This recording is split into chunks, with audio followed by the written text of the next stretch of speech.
They laughed. Not the casual, passing kind.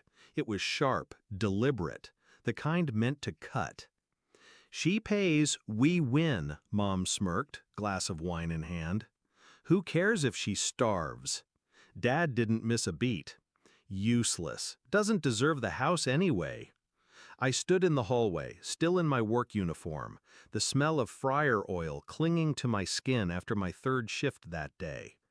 The mortgage I'd been breaking my body to pay was no longer mine. The papers were already signed. They'd transferred the deed to my sister as a gift. My contribution just erased, like I'd never bled for it. I didn't step into the room, didn't give them the satisfaction of seeing my face break. I just walked upstairs. Quiet. Because quiet meant they had no idea what was coming. Back then, I thought family was a promise. I was wrong. When the mortgage first came up, they'd told me, "It's all of ours, we just need help keeping it." I was fresh out of college, saddled with debt, but I said yes, because they were my parents, because that house had been the backdrop of my childhood. Birthdays, burnt Thanksgiving turkeys, the dent in the hallway from when my sister and I played tag indoors. They promised me security. They gave me debt instead. The signs were there. The smirks when I mentioned my double shifts. The sudden hush when I walked into a room. The way my sister stopped pretending to be broke.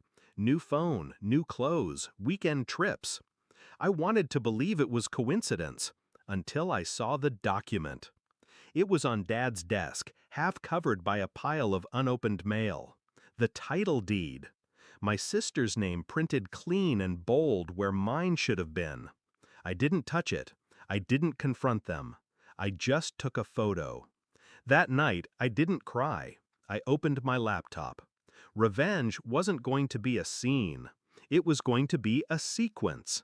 And I would play it so slowly, so precisely, they wouldn't even see the hook until it was already in their throats. Step 1. The accounts. Over the years, I'd taken over most of the household bills to make it easier for them. That meant I had access. Bank logins, utility accounts, insurance policies. I moved everything to paper statements. Then I stopped autopay on anything in my name. They wouldn't feel it at first, but the quiet damage had begun. Step 2. The mortgage history. I pulled every receipt, every transfer, every confirmation email showing my payments for the last 7 years. I had proof that I'd carried the weight, that I wasn't just some tenant. I sent them to my lawyer, the one they didn't know I had. Step 3. The sister. She was enrolled in a private grad program, paid for, in part, by family funds. Funds that, thanks to my overpayment on the mortgage, technically included my money. I called the bursar's office pretending to be her assistant and confirmed the payment schedule. Then I called the bank and quietly shut down the shared account where those tuition payments came from. Deadline to pay? 3 weeks. I marked my calendar. 3 weeks later, it began.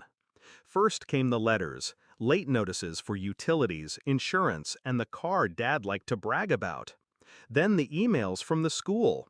My sister's enrollment was at risk due to payment failure. Then my lawyer sent the formal letter to my parents, a demand for repayment of my contributions or I'd be filing for fraud and unjust enrichment. The morning it all hit, my phone lit up before sunrise. Mom. Then Dad. Then my sister. I didn't answer. At 8:40 a.m., the school sent the final withdrawal notice to my sister.